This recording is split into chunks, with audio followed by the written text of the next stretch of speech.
Sugatan ang 32 anyos na driver ng kotse at ang pasahero nito matapos mabangga ng bus ang kanilang sasakyan sa kaaba naman ng National Highway sa barangay Kauringan, Sison, Pangasinan noong Marso 7 ng taong kasalukuyan.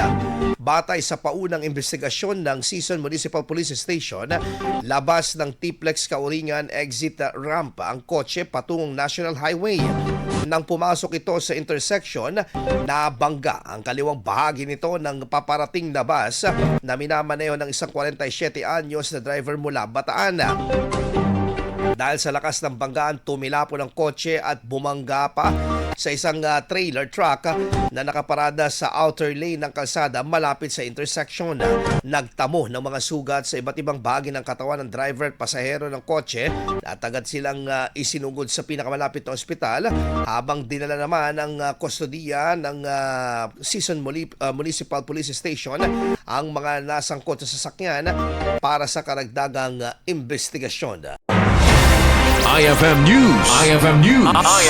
IFM News.